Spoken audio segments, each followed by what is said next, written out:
নমস্কাৰ, মোৰ নাম ৰিংকু তালুকদাৰ। মই আজি কিছু মনৰ কথা ক'বলৈ ওলাইছোঁ। অসমৰ যিবোৰ মহিলা আছে, ইউটিউব চেনেল খুলিছে, তেওঁলোকলৈ মই কিছু দিহা পৰামৰ্শ আগবঢ়াবলৈ ইচ্ছুক, আগ্ৰহী। কাৰণ তেওঁলোকে ইউটিউবত চেনেল এটা খুলি কিনে ভিডিঅ' বনাই ঠিকেই আছে। ভাত বনোৱা, দালি বনোৱা, মাছ বনোৱা, মাংস বনোৱা, এইবোৰ ঠিকেই আছে। কিন্তু যেতিয়া লাইভ আহে তেতিয়া তেওঁলোকে বহুত নীতি নিয়ম নাজানে।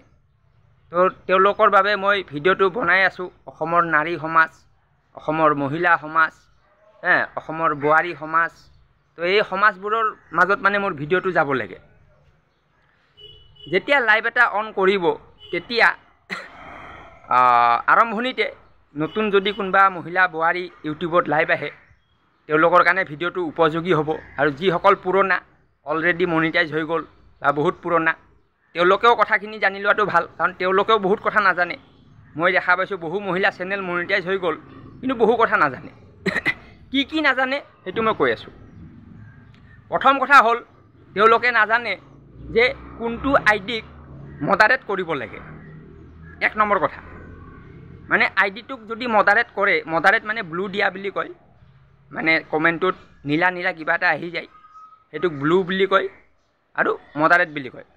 সেইটো মানে কমেণ্টটো চুই দিলে তাত মানে এড এজ এ মডাৰেটৰ। তো এই বস্তুটো কাক দিব লাগে সেইটো মই কৈ আছোঁ।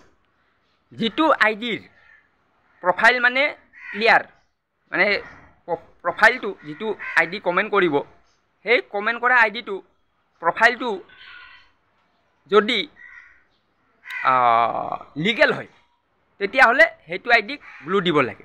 এক নম্বৰ। 2 নম্বৰ হ'ল কি, সেই আইডিটো আপোনাৰ লাইফত সদায় আহেনে, নিয়মিত আহি কিমান সময় দিয়ে, 5 মিনিট, 10 মিনিট, আধা ঘণ্টা, 1 ঘণ্টা, আৰম্ভণিৰ পৰা শেষলৈ, সেইবোৰ চাব লাগে। চাই কিনেহে দিব লাগে। 3 নম্বৰ হ'ল কি, কোনোবাই যদি কয় যে বাইদেউ মই জইন হ'বলৈ বিচাৰোঁ, মোক ব্লু দিব নেকি, তেতিয়াহ'লে ব্লু দিব লাগে। এইখিনি হ'ল কথা। এতিয়া যেতিয়া লাইভটো কাটিব তেতিয়া কেইটামান কথা মন কৰিবলগীয়া আছে। সেইটো হ'ল কি, লাইভটো ফটককৈ চুই দিলে কাটি দিলে সেইটো নহয়। যিবোৰ আইডি আহিছিলে, তেওঁলোকক মডাৰেট দিয়া হৈছিলে জইন হ'বলৈ, জইনটো হৈ গ'ল, তেওঁলোক কমেণ্ট কৰি ওলাই গ'ল, তেওঁলোকৰ ব্লু আঁতৰাই দিব লাগে।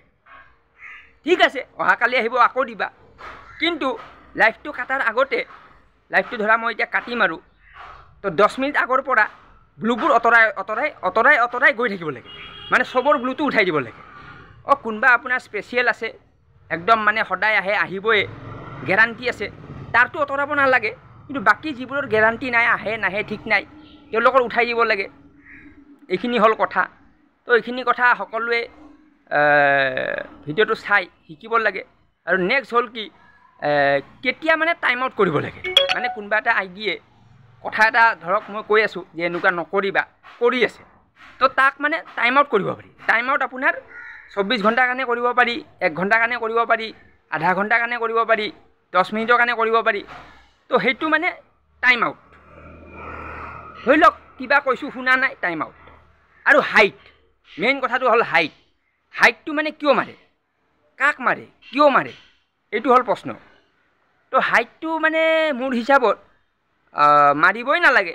কাৰণ কিয়, টাইম আউট দিলে যিহেতু সি কমেণ্ট কৰিব নোৱাৰে, বেকাৰ আৰু হাইটটো মাৰি জেংটো লগাব নালাগে। এতিয়া বহু মহিলাই মোৰ লগত মানে জেংটো লগাই লৈছে। তো মই ভাবিছোঁ কোনোবা এজনীক মানে মই পানিছমেণ্ট এটা দিম। সেইজনী কোন হ'ব কোনো নাজানে, কোনোবা এজনী পাই যাব। হাইট মাৰা মানে পৰিণতি কি হয়, তো এইটো মই অন কেমেৰা ৰাজহুৱাকৈ কৈ আছোঁ। ভিডিঅ'টো শ্বেয়াৰ কৰক। কোনোবা এজনী মহিলাৰ বিপদ মানে আগন্তুক দিনত, আগন্তুক 6 মাহ, আগন্তুক এবছৰৰ ভিতৰত কোনোবা এজনী মহিলাৰ বিপদটো মানে গেৰাণ্টি আছে। কোনজনী হয় নাজানো। কাৰণ কিয়, কাৰণ এটাই, মোক ইলিগেল হাইট মাৰিছে। মানে লিগেল হাইট মাৰিলে মই একো নকৰিলোঁ হয়, মোক ইলিগেল হাইট মাৰিছে, তাৰ কাৰণে মই এটা পানিছমেণ্ট দিম। এইটো মই অন কেমেৰা কৈ আছোঁ। তো সকলো মহিলা যিসকলে মোক হাইট মাৰিছে সাৱধান হৈ থাকিব। সাৱধান হৈ থাকিলেও মৰিব। কাৰণ মানে মই কেনেকৈ কি কৰিম মানে কোনো বুজি নাপাব। যেতিয়া ঘটনাটো ঘটিব তেতিয়া গম পাব যে অঁ মোৰ লগত কিবা এটা ঘটি গ'ল। এইটোৱে। ঠিক আছে, ধন্যবাদ।